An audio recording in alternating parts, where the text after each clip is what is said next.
they could tell you whatever they want. So, like, I don't know, Mary, my mom's sister, they said she's dying, Parkinson's disease, dementia, she fell. I feel bad for Mary if that's the case, because, you know, they're up there in age. Does it change the fact that I said she worked with Ann Long some years back before the Parkinson's? Does it matter that I thought Ann Long working with Mary Johnson Roy, where her husband Jim Long again got sick and she wanted to keep the school and entered into an illegal contract with Minneapolis District selling my records to, you know, affect how I feel?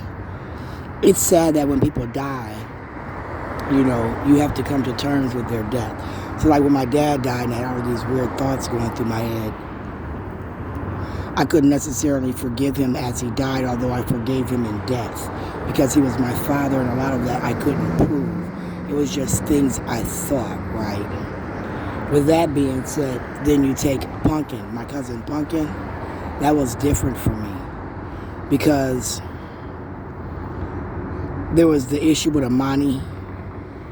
There was the issue with my daughter when I was in this car accident. Had I not went on Facebook, had Punkin called me up and said, Sharon, you know, our insurance is lapsed and we don't want Brandon to get in trouble, so we don't really want to report the accident.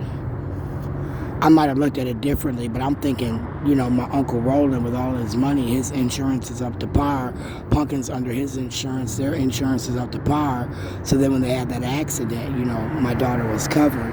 I didn't really think twice about it. I really didn't. No different than if Libby would have took Michaela.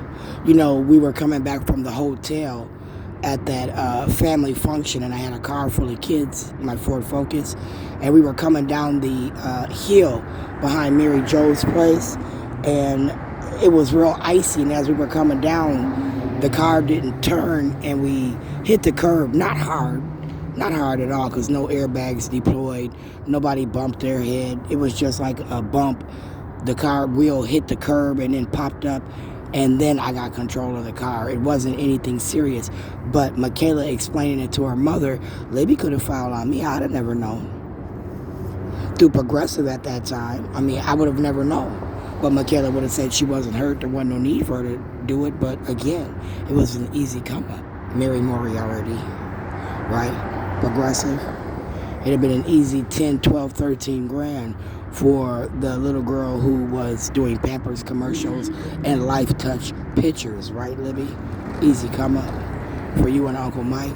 And then you might have given me a courtesy, like, you know, a half-price townhome, right? You might have given me, you know, access to a trip to Wisconsin Dells, because you done did some shit behind my back in my motherfucking name. I thought that later, years later. I would have never known. Krisha might have known, though, that, you know, you collected that money because you might have talked about it with her. She could have hated me not to mention it. You have to ask yourself how deep somebody's hate goes. And do you hate any family? Like, I've never really hated any family until I thought they worked with Kim and Keith Ellison and stole some money from me. Then certain people I started to hate, right? And I couldn't get past that hate. That's my mom's sister. You know, I hope she's okay, but then if she got that pink Bible, if she had that Bible and then she got sick, that would be on her, wouldn't it? That would be kismet, karma, fate.